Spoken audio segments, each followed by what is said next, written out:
Le MAG, spéciale journée franco-allemande, avec le soutien du Fonds citoyen franco-allemand. Je reçois Frédéric Petit. Bonjour Frédéric Petit. Bonjour. Alors vous êtes député des Français établis hors de France dans la 7e circonscription, donc Allemagne, Europe centrale et Balkans.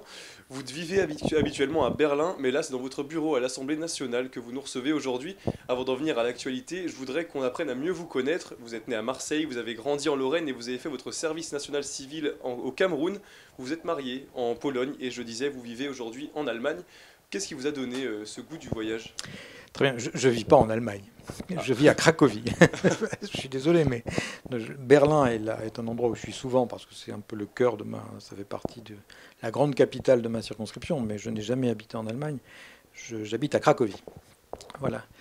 Le goût du voyage, c'est la vie, c'est d'abord la longueur. Je suis vieux, donc j'ai eu le temps aussi. J'ai fait plusieurs expériences. J'ai pas seulement voyagé géographiquement, j'ai aussi voyagé dans mes missions, puisque je suis passé de ce qu'on pourrait appeler aujourd'hui des ONG, qu'on appelait à cette époque des associations. J'ai fait 15 années de travail social sur un quartier populaire, sur une ZUP. Puis j'ai fini mon diplôme d'ingénieur à 37 ans. Je suis un spécialiste de l'énergie. J'ai fait un diplôme d'ingénieur environnement.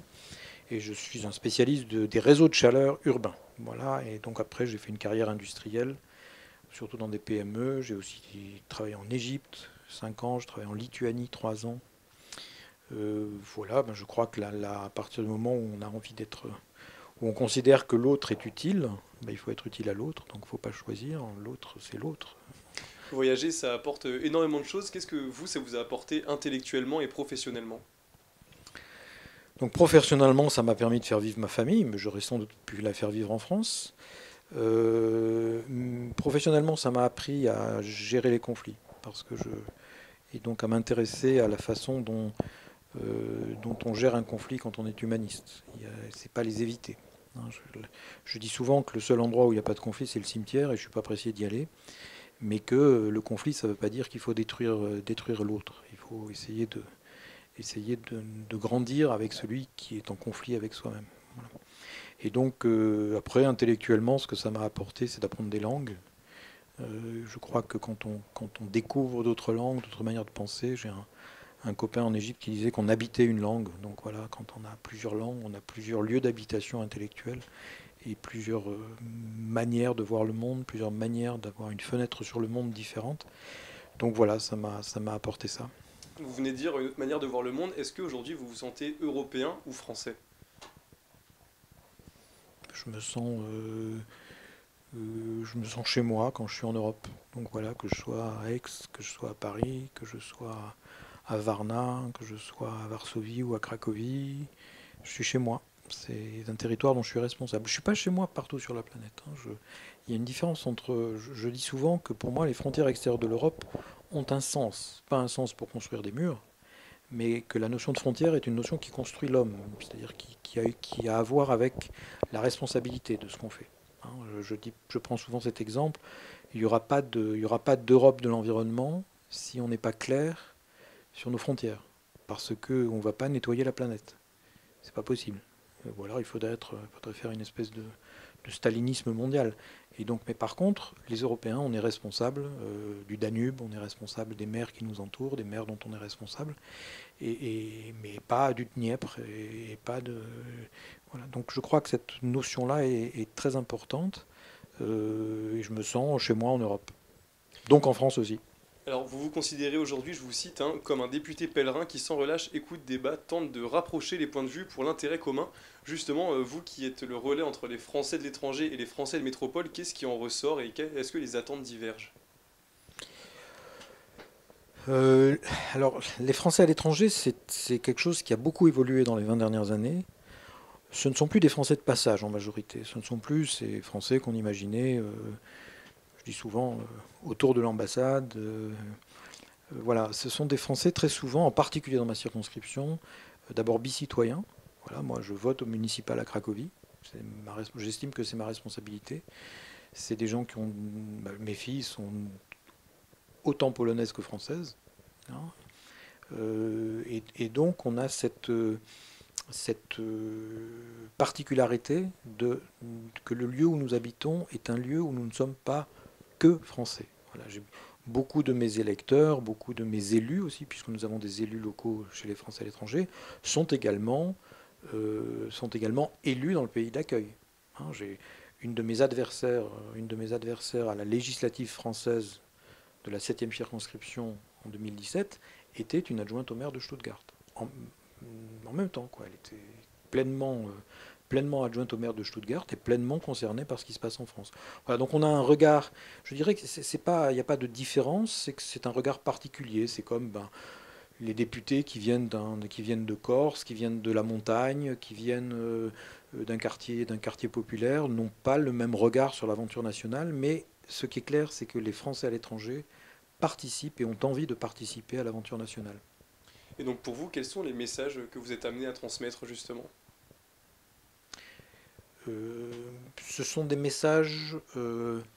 D'abord, je suis membre de la commission des affaires étrangères, ce qui n'est pas tout à fait stupide quand on y réfléchit, puisque j'amène des messages sur ce que je sens sur le terrain, là où je suis. Hein. Pas plus tard que ce matin, on a réfléchi sur la nouvelle coalition allemande, on avait un travail sur la souveraineté européenne à la commission des affaires étrangères. J'ai amené un témoignage de ce que moi je sens sur le terrain, parce que j'y suis. Voilà. Donc c'est ça que j'essaye de faire remonter, où on a beaucoup travaillé évidemment au moment du Covid. C'est quand même grâce à nous que la réaction de la France par rapport à sa diaspora pendant le Covid a été aussi exemplaire. On est cité en exemple. Maintenant, on a quand même sorti 250 millions pour rapatrier les gens. On a été très attentif, et on l'a été parce qu'on a cette présence citoyenne française à l'étranger, qui n'est pas une nouveauté, hein, qui date de Colbert, qui date de très très loin, mais on a cette capacité à être présent, et pas uniquement avec nos diplomates professionnels, avec des gens sur le terrain, avec des gens qui... Voilà. Et tout le travail que j'essaie de faire, c'est de créer, j'ai appelé ça un jour au début du mandat, le 4e territoire, quoi. C'est-à-dire, on n'est pas un vrai territoire quand même, mais de dire il y a une manière d'être français à l'étranger qui peut être utile à tout le monde et qui doit être entendue. Alors on en vient maintenant à l'actualité outre-Rhin. Après 16 ans au pouvoir, la chancelière allemande Angela Merkel a donc cédé sa place à Olaf Scholz. Quel est le bilan d'Angela Merkel selon vous, et quels sont ses réussites ou ses échecs? Alors d'abord, je suis député français. C'est déjà compliqué de contrôler le gouvernement français. Je vais pas, voilà, je vais donner des opinions personnelles. Ça n'a pas trop de valeur. Par contre, on peut dire quelque chose sur Angela Merkel. D'abord, quelque chose de très important pour moi sur Angela Merkel, qui est quelqu'un pour qui j'avais beaucoup d'estime et un rapport assez personnel et assez affectif, du fait qu'elle vient de l'Est. Voilà, qu'elle est née à l'Est.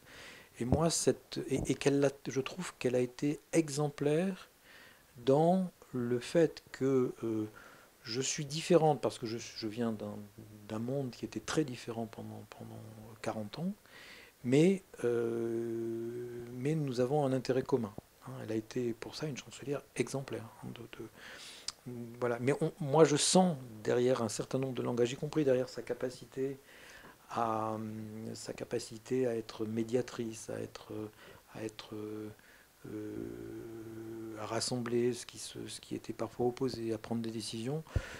Je sens quelque chose ce courage aussi personnel de dire bah non, là non, je suis pas d'accord, ou là oui, il faut. Même si sur un geste qui était plus tellement calculé, c'était une calculatrice, c'était quelqu'un qui était stratège politique, mais des fois elle a pris des décisions rapidement. Et ça, je ressens une espèce de liberté, de cohérence entre engagement intellectuel et engagement politique, que j'ai souvent senti chez les gens qui ont été élevés dans les pays de l'Est, dans les pays du bloc communiste. Et ça me touche beaucoup, parce qu'elle a été ce lien très important, évidemment, après la réunification de l'Allemagne. Voilà. Après, c'est quelqu'un qui a été aussi, ce qui me ressemble pas mal de ce côté-là, qui a été très pragmatique en politique. Et voilà, je suis, moi, ce que je dis parfois, un extrême centriste. Donc, quelqu'un qui essaye de regarder les décisions et d'être opérationnel, de ne pas être dogmatique. Et je pense qu'Angela Merkel n'était pas dogmatique. Est-ce qu'avec son image et sa longévité à son poste, on pourrait considérer que c'est une femme qui laissera une vraie empreinte, une quasi indélébile? Tiens, ça c'est une question intéressante. Non, j'en suis pas persuadé à cause du système allemand. C'est-à-dire que je crois qu'elle va laisser, elle va rester comme un emblème, mais par contre, on est dans un système quand même. Le système allemand est un système où je crois qu'Angela Merkel a été portée quasiment par 4 majorités très différentes en fait, au cours de ces 4 mandats. Je crois que à chaque mandat, elle a plus porté son accord de coalition ou sa coalition ou des idées pragmatiques qui venaient, des sujets qui sortaient, la pandémie, la crise de 2008, que quelque chose qui était de l'ordre du grand projet politique personnel. C'est intéressant comme question, hein. Je ne suis pas un spécialiste, mais j'ai plutôt l'impression qu'on va retenir sa méthode, qu'on va retenir ses grandes décisions, mais qui peuvent être un peu différentes à chaque mandat, qu'une espèce de vision homogène et permanente entre 2004 et aujourd'hui. D'abord parce que je crois qu'elle a changé d'avis plusieurs fois. Le MAG avec le soutien du Fonds citoyen franco-allemand. Commentez sur nos réseaux sociaux avec le hashtag JFA 2022.